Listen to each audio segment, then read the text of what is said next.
If the Congress had won the election, it would have developed the country. कहाँ थे हम लोग? Sorry. Corruption has coming down in Jharkhand from the past few months. आप देख लीजिए, ये has been coming है, क्या है has been coming? Present, perfect and continuous. देखिए present perfect continuous tense में आप लोगों ने पढ़ रखा था, और आगे देखो एक मिनट क्या है, from the past few month, मतलब कि एक समय बता रहा है ना, कब से?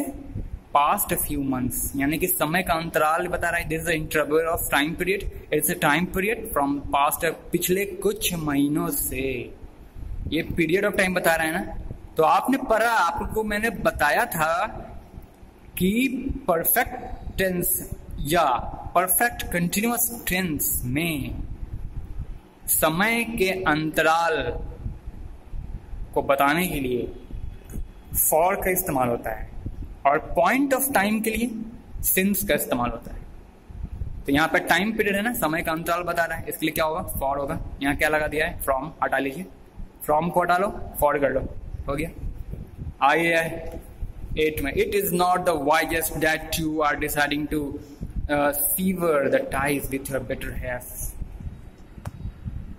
हाँ देखिए, आप लोग से बहुत रिक्वेस्ट है या फिर ऑर्डर समझो मेरा. आप लोग को मैं जितना ट्रिक्स बताया टेंस से रिलेटेड, सारे को आप लोग बढ़िया से लर्न भी कर जाइएगा फेयर करने के बाद, क्योंकि अगर ट्रिक्स नहीं याद रहेंगे तो सवाल को झट से सॉल्व नहीं कर पाइएगा, घंटों लगा दीजिएगा. जैसे कि एक प्रॉब्लम अभी सामने है, देखिए ये प्रॉब्लम जो है, ये वाला, it is not the wisest that you are deciding to sever the ties with a better half. यहाँ आप देख रहे हैं, यहाँ पे वाइजेस्ट सुपरलेटिव डिग्री है, और ये स्ट्रक्चर हम आपको प्रेजेंट परफेक्ट का है.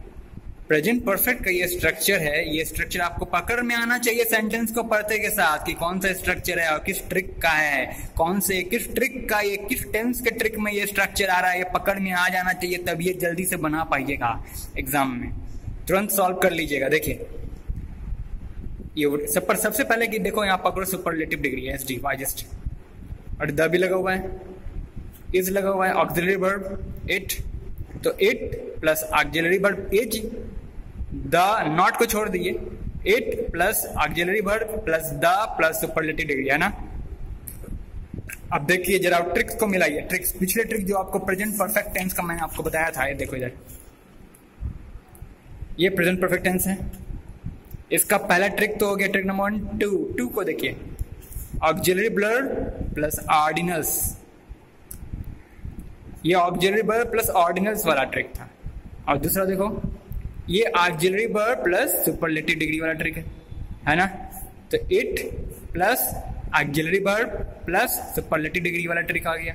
समझ गए हैं? वहां पे भी क्या था? इट इज नॉट द, क्या सेंटेंस था? It is not the wisest, तो इट हो गया, इज में ऑक्सिलरी वर्ब और वाइजेस्ट के लिए सुपरलेटिव डिग्री इज वाइजेस्ट.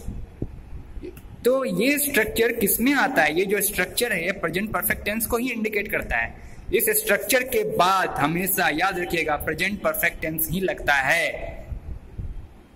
आज फॉर एग्जाम्पल देखिए, एक एग्जाम्पल यहाँ पे आपको दे रखा था मैं, this is the best scene I have ever seen, है ना.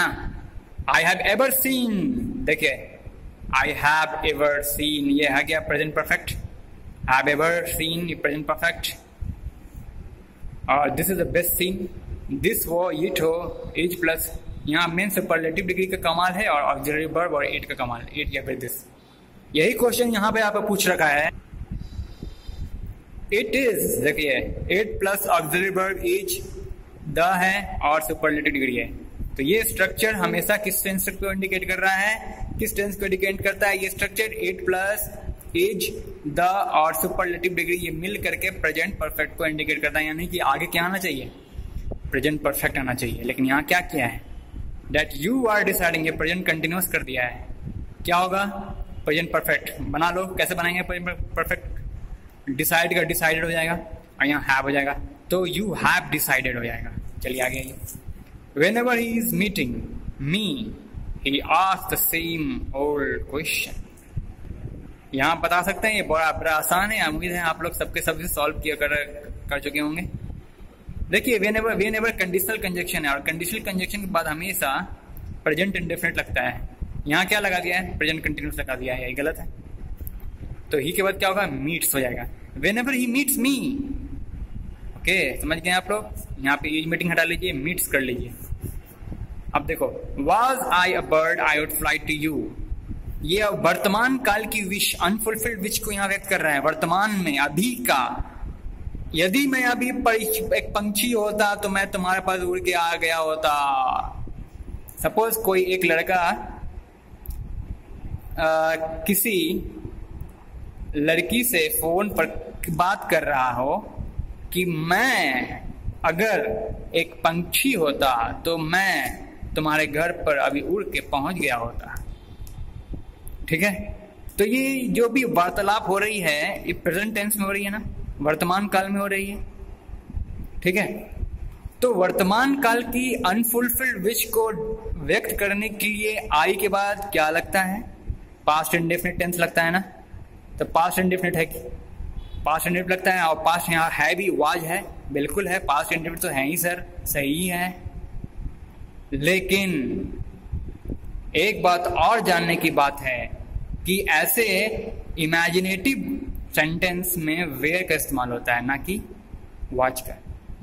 वैसे भी आई प्लूरल है, प्लूरल सब्जेक्ट है, प्लूरल सब्जेक्ट के साथ वेयर लगता है।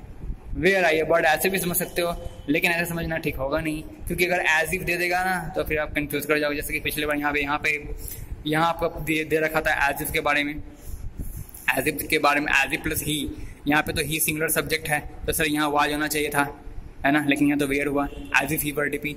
तो कहने का मतलब है कि इमेजिनेटिव सेंटेंस में वेयर ही चलता है। मानो जैसे कि मैं ये हूँ, मान लो, माना जैसे कि मैं, यदि मैं ये होता, यदि मैं वो होता तो मैं तुम्हारे पास आ गया होता उड़ के, यदि मैं पंछी होता तो मैं तुम्हारे पास उड़ के आ गया होता। तो यदि मैं, अगर मैं ये होता वो होता, ये तो इमेजिनेशन हुआ। तो जो इमेजिनेशन है उसमें सब्जेक्ट के साथ वेयर ही लगता है, फिक्स है, बिल्कुल याद रखिए। तो यहाँ आवाज क्या हो जाएगा? वेयर हो जाएगा। तो चलिए सेट खत्म हुआ। एक और सेट आपको होमवर्क में देते हैं आप लोग के लिए, सेल्फ प्रैक्टिस के लिए। आप लोग इसको प्रैक्टिस करके रखोगे, ठीक है? इसका भी सोल्यूशन मैं अगले क्लास में आपको दे दूंगा। पहले ये देखो, ये सेट सी है बुक में, इस क्वेश्चन को रख लो। मैं इसका इमेज अटैचमेंट में लोड कर रहा हूँ, पोस्ट कर दूंगा, आप लोग डाउनलोड करके सॉल्व करने का प्रैक्टिस कोशिश कीजिएगा उसे। तब तक के लिए Hari Om to all, thanks you.